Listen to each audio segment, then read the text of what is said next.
They say every house has a history, but some histories don't stay in the past.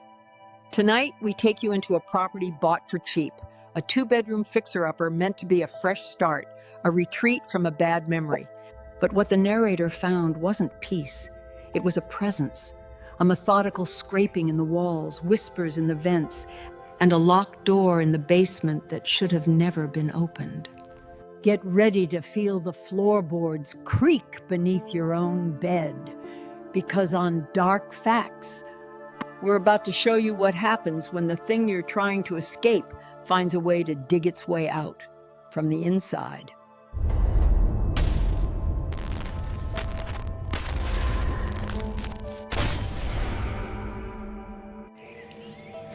They say you never really know a house until you've lived in it for a while.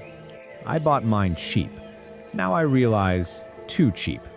A 2-bedroom fixer-upper on the edge of town, with a sagging porch, floors that cried out with every step, and wallpaper that peeled like sunburnt skin.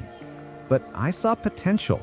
I saw a place where I could finally be alone, away from everything, away from her. The first night I moved in, I couldn't sleep.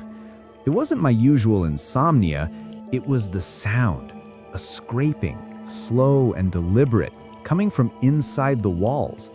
I tried to convince myself it was rats or maybe the wind, but this wasn't the kind of sound that scurries or whistles. It was more methodical, like someone dragging fingernails across the inside of the drywall. The next morning, I checked the attic. Nothing. Then the basement. Still nothing. But down there, I found something odd. A small door tucked behind the furnace, barely 3 feet high. It had no handle, just a rusted metal latch. Curiosity won out.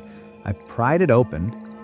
It led to a crawl space, low, narrow, pitch black. The air was stale, damp, like the breath of something that had been sleeping a long time. I shined my flashlight inside and saw nothing but dirt and cobwebs. Just before I backed out, I noticed something. Deep scratches in the wooden beams, long and parallel, like claw marks. I closed the door and tried to forget about it. That night, the sounds got worse. It wasn't just scratching. I heard whispers, low and hoarse, coming from the vents. I turned off the TV and held my breath. They were still there. Not exact words, more like the shape of words, something trying to speak but failing. I barely slept. In the morning, I checked my bedroom wall. There were new scratches from the inside. I started locking the basement door at night. It made me feel safer. That illusion lasted 2 days. I woke up around 3 a.m. to the sound of footsteps, not above me, beneath me. Slow, heavy, pacing. My chest tightened. I didn't move, didn't breathe. Then the footsteps stopped right below my bed. I didn't sleep the rest of the night. The next morning, I found the basement door wide open. That was when I called a contractor to seal the crawl space.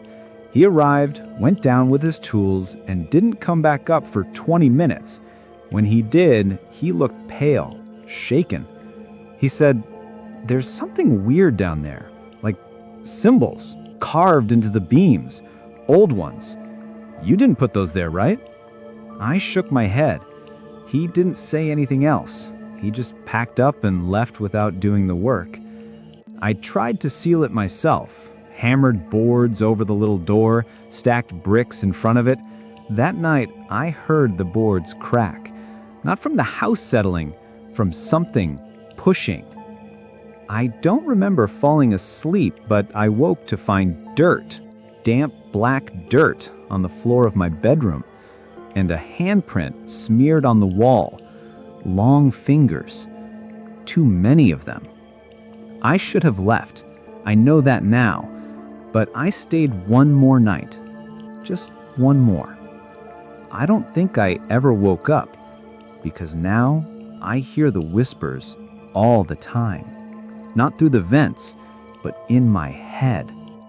I can't move anymore, can't speak. The dirt is everywhere. It's in my lungs, my eyes.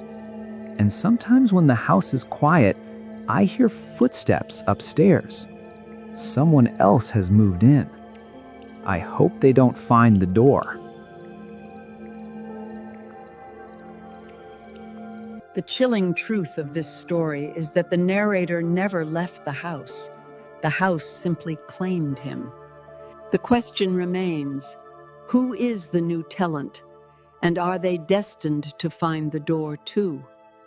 If this descent into isolation and terror gave you chills, you're exactly where you need to be.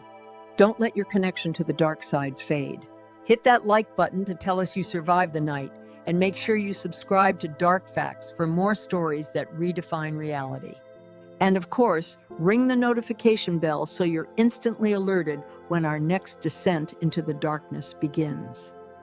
Until next time, keep the lights on and keep looking over your shoulder.